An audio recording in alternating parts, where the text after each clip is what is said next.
I already got my primer for college basketball.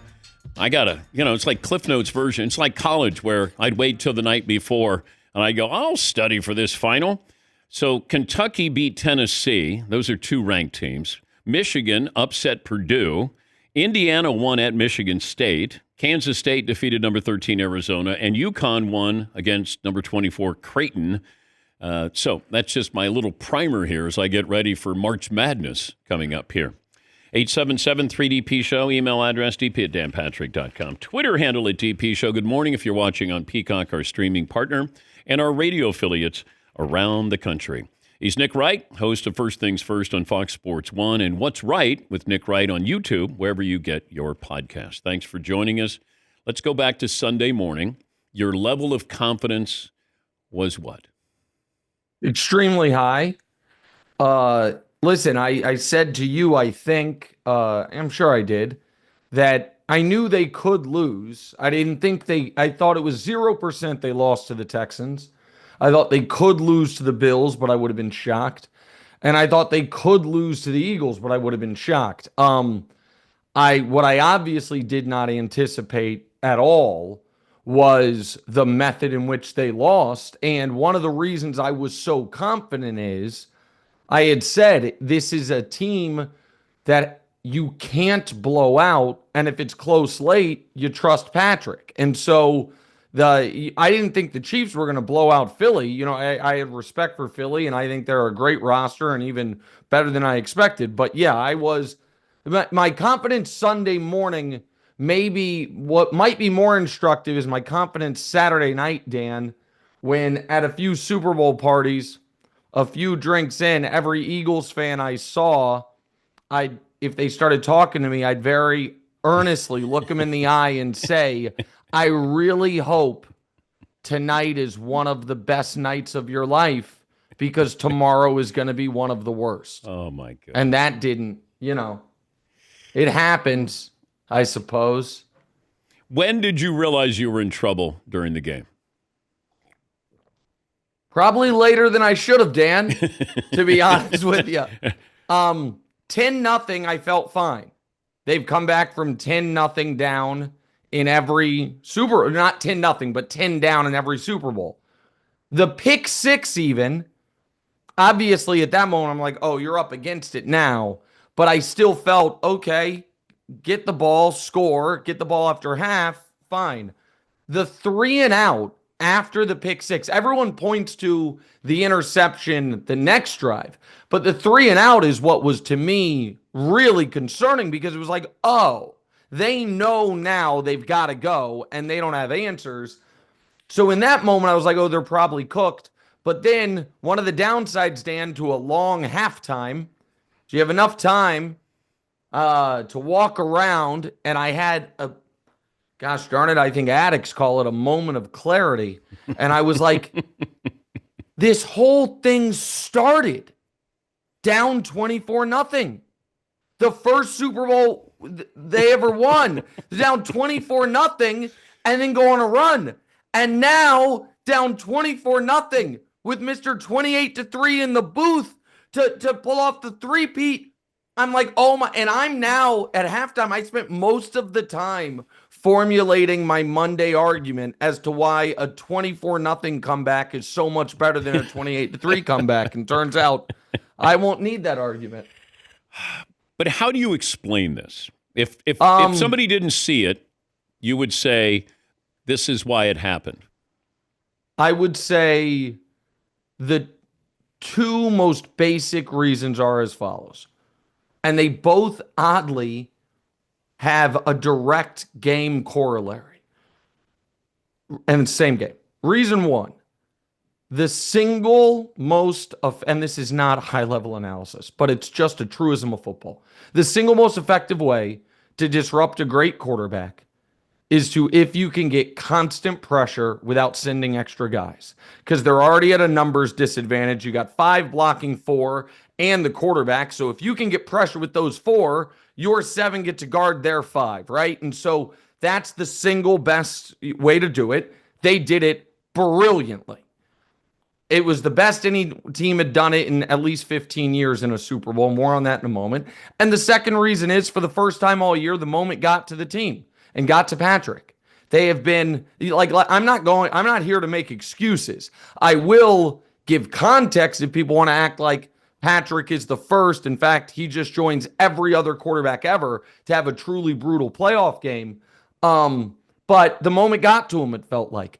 And the last time, and this is where sports are great, in my lifetime, there have only been 2 NFL games played where a team walked onto the field and knew if we win today, we are the greatest team of all time.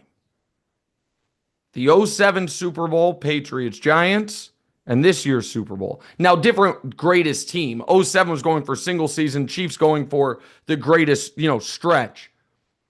And it was the exact same blueprint in both games. Got home with 4, and one of the greatest quarterbacks we've ever seen was skittish and didn't play well. Like that is what happened. Now, that game was close, obviously. This game was not, but that defensive performance, holding that Patriots team to 14 points, it was unthinkable. They were 14-point favorites. And so we saw it, a team that all year long, the moment was never too big for them. Watching it, the first third down of the game, Dan, little easy pass, Mahomes throws it a little behind and Kelsey doesn't quite grab it. And you're like, oh, that's weird.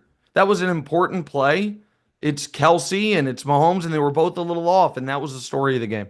How much of a hit to Mahomes' aura do you think he took? Aura is a great question. So I think temporarily it's a big hit. This is again where the 2021 AFC Championship game, coming off a year they had been blown out in the Super Bowl against Tampa, and they're up 21-3 on Cincinnati, and then Mahomes played the worst half of his life, and they lose. And then they trade Tyreek Hill. The aura, the mystique, all of it was dead and gone. They were a one-time champion who had back-to-back tough playoff losses, and then they spent the last 3 years building that back up, so they're going to have to do that again. Can we talk legacy stuff for a moment here? Sure. Because I don't think you've done this, but what is really frustrating to me, though, is folks acting like, listen, if you're an all-time great, this doesn't happen to you. The fact of the matter is every single all-time great ever, this has happened to. We know Elway got annihilated in a bunch of Super Bowls, 55-10 most notably. Marino got annihilated in his only Super Bowl. Peyton Manning got annihilated 43-8. People will say Joe Montana never did. In fact, Joe Montana was perfect in Super Bowls. That is true. Joe Montana also, in the smack dab middle of his prime, in back-to-back-to-back years, was one and done in the playoffs. Back-to-back-to-back years, 0 playoff touchdowns. Back-to-back-to-back years, blown out in the playoffs by a combined score of 102-30. So, and then people say, what about Tom? Tom, the year he was going for a three-peat, didn't get to have his meltdown in the Super Bowl because he threw a pick 6 to let a game get out of hand against Jake Plummer in round 2. So I'm not making excuses. I am saying the one thing Patrick had on his resume, depending on how you judge that Tampa Super Bowl, was never a moment like this. Now he has it, and he joins literally every other quarterback ever. Yeah, I'd only push back on a little bit with that. If Mahomes had won 40-22, we might be having a conversation of a larger picture of Mahomes with Brady now. Now they're even. That is where I totally agree with you. What this game did, I think anyone acting like it moved Mahomes backwards, I think is being dishonest or unfair. Not only did it stall the progress, but had they won, I would have come on here and said he doesn't need 7. In fact, he might already be the best ever. 7 years, 4 rings, a three-peat, boom. But now Brady also went back to back, right? So like you didn't do something he didn't do. So now it's like he walked onto the field and it's like there could be a real GOAT debate Monday morning. A real debate, I think. And now the earliest that can probably happen is 2030. And so yes, I agree with you entirely on that. He's Nick Wright, host of First Things First on Fox Sports 1. What's Right with Nick Wright on YouTube, wherever you get your podcast. I'll move on from the Chiefs here for a moment. I mentioned Kevin Durant going to 30,000 career points, and I think it's a slight to call him one of the greatest scorers of all time because it really limits just your focus of what Kevin Durant really is. Dirk Nowitzki was a great scorer. Allen Iverson, a great scorer. Alex English, a great scorer. Kevin Durant is far more than that. He's a better basketball player than Steph Curry. But it feels like when you say he's one of the great scorers of all time, I don't think we look at the totality. So I'm curious where you see Durant and his placement. I agree with a lot of what you said. Just flatly calling him a better basketball player than Steph Curry, I'd have to spend more time thinking about, but I understand the point. In my head, and this is the ultimate compliment insult, I kind of put him in the same category as Shaq, which is one of the greatest players ever who did not reach their potential.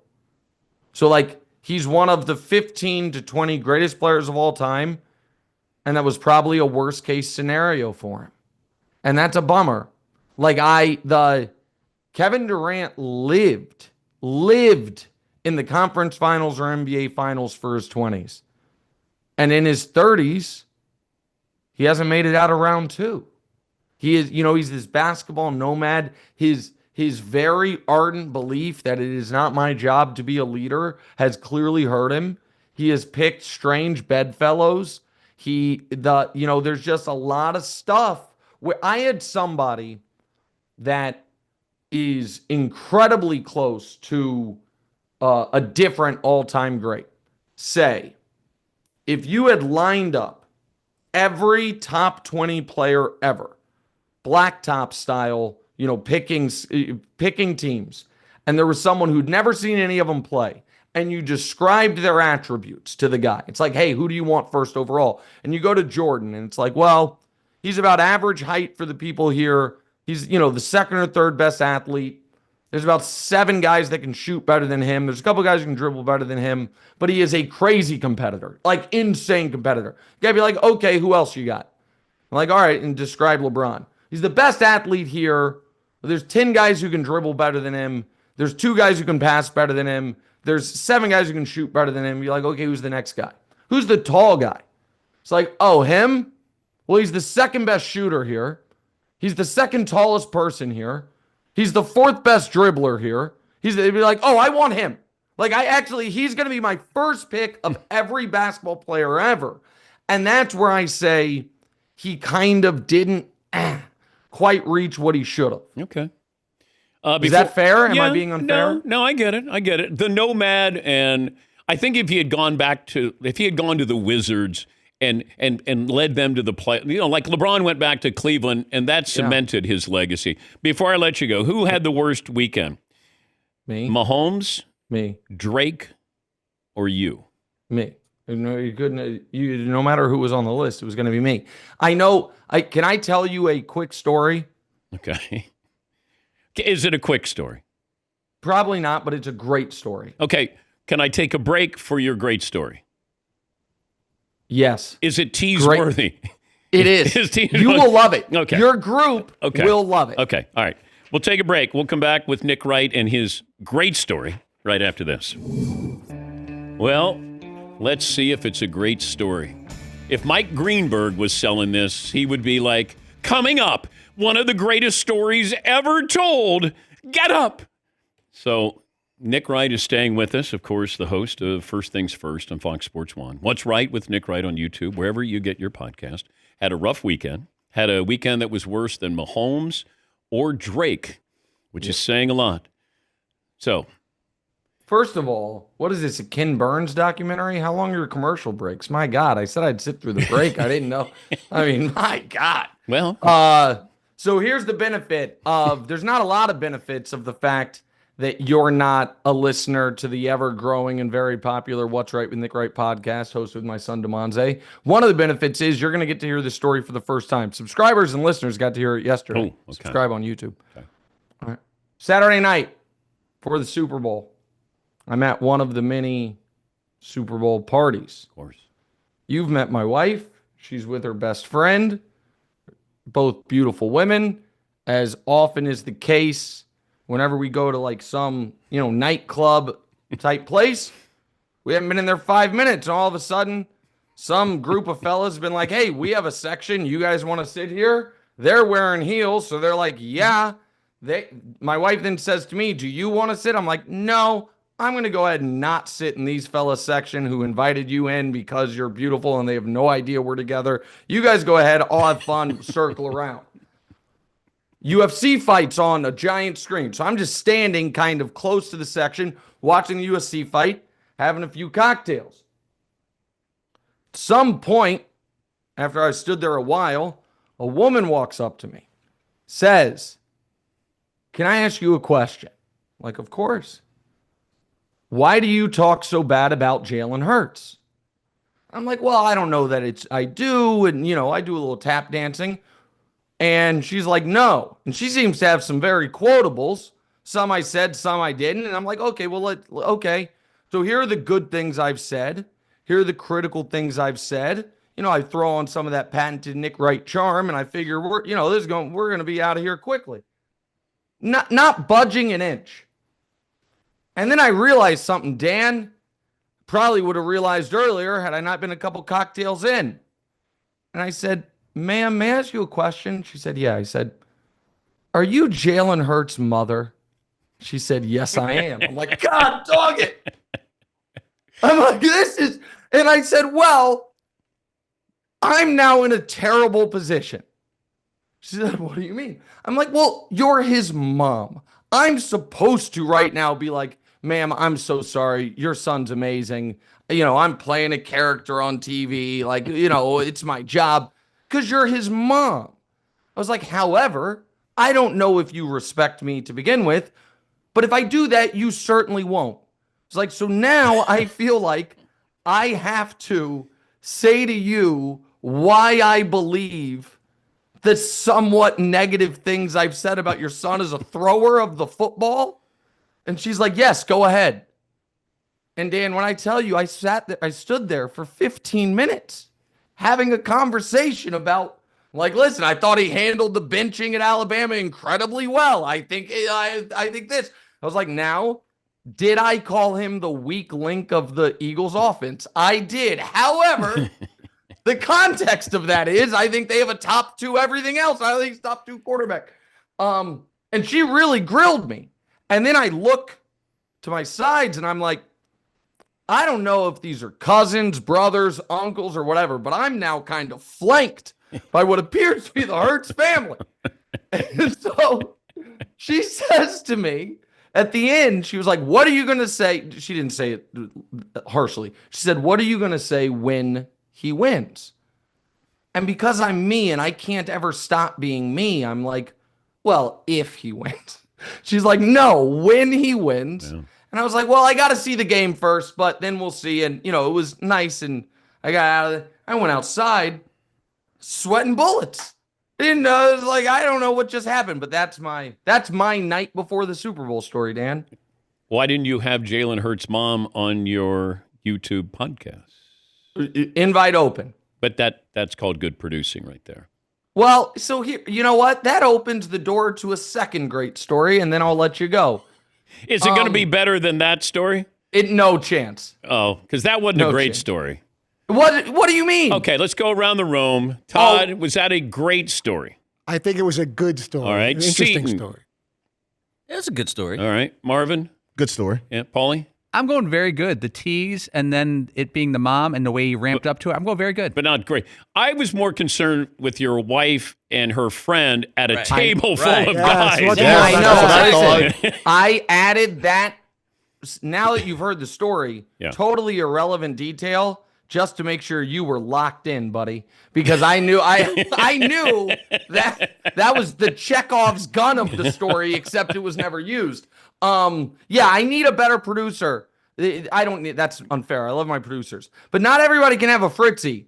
Fritzy, who texts me mid Super Bowl, knowing what pain I'm in, then post Super Bowl, and then when I defer and I'm like, hey, I can't, he then is like, oh, that's interesting, because I see another show is promoting an upcoming appearance you're having. And I'm like, well, that other show is the TV show on the network that pays me. So yes, as much as I love Dan, I do have to do that, and then I'll come on. Fritzy's a bulldog, man. All of that is very true. Thinking, am I lying? He's done that before to people who have lost, had emotional losses, but before the game is over, when you think you're going to win, and he'll say, hey, when you win, we want to have you on, and then they lose in dramatic fashion. So Fritzy, it's not just you, Nick, but you're right. I tell him to go get people, and he goes and gets people. Well, I kind of finally saw the sausage was made. It was always amazing to me before we even knew each other. I'm like, man, I know people really like and respect Dan Patrick, but he gets all of the guests you'd want the day you want them. And it turns out it's because you employ a psychopath. Yes, that is true. Yeah, that is true. That is fair. That is fair. So the other story that was it. Oh, that was the story. Fritzy. Oh, okay. That was a great story. That one you guys will like, because it's but that's a story we've heard many, many times from different people here. Seton, you had something to say to Nick? Oh, well, yeah, I was going to say about Nick's story, it was a solid move, including the bit about your wife and the table, because not only did you reinforce that your wife is beautiful, but also you just proved that you're supremely confident. Like, nah, babe, go ahead. You go sit. I'm good. Don't worry about it. I'm going to go walk around. You go have fun. I'll see you later. Don't worry about it. That's a solid flex. Oh, well, thanks. I didn't even think about that. But yeah, that too. How about that? Babe, solid enough flex. Go ahead, have fun. You're gorgeous. Go enjoy yourself. Don't worry about it. See you at the end of the night. You ever walked into a room, been in a room with Nick when he walks in? I mean, he's not suffering from insecurity. Just saying. Maybe he should, but I'm just saying, when he walks in like Ric Flair. Yeah, it's like, hey, easy here, dude. Wow, that's a bright red coat. I knew you were going to bring up the coat. Yeah, I knew you were going to bring up the coat. And did you get your coat from that restaurant yet? The gun club you took me to? No, I didn't. I've never been back. That coat is still okay. All right, I'll get it, and I'll take it to my apartment. That's gone. That was a year and a half ago. There's nobody that's going to take that coat, Nick. Oh, nobody can wear that coat. I wasn't. That's not the orange coat. The orange coat I would have gotten. That was because you mocked the orange coat so badly.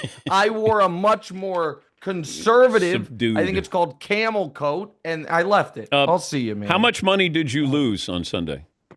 It's less about how much I lost and more about what I would have won. Because they weren't, I actually didn't have to bet the game directly, because it is complex. I'm in a gambling consortium where we trade futures like stocks. So I had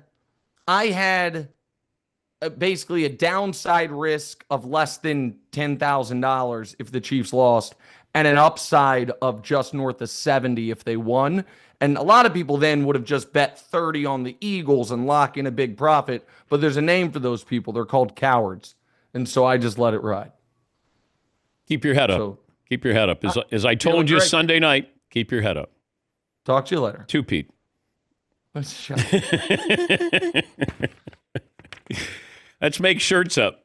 That's Nick Wright, host of First Things First on Fox Sports 1. What's Right with Nick Wright. I texted him. I don't know what the score was. Pete. And I said, hey, keep your head up. To Pete.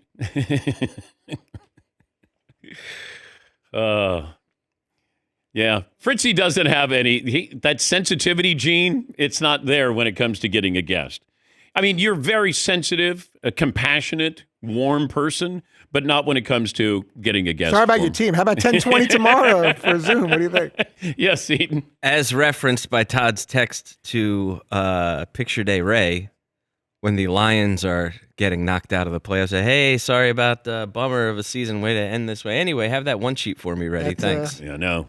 The game, I don't know if it was over. I don't believe it was over. And Ray is a producer here. And Fritzy's like, hey, sorry about your Lions. Hey, but I need that information for tomorrow's show. I finessed it a little bit. I don't have the exact words of the no, text. you did not. No, you did not. I don't think it was completely as cold as it's. Uh, The show must go on. I've seen the Broncos get destroyed in a lot of Super Bowls, and I didn't. Yeah, but nobody is retire. reaching out to you. They're not saying, hey, Todd, sorry about your Broncos. Can you come on tomorrow at 10:20? That has not really happened. No, it hasn't. So it's a little bit different.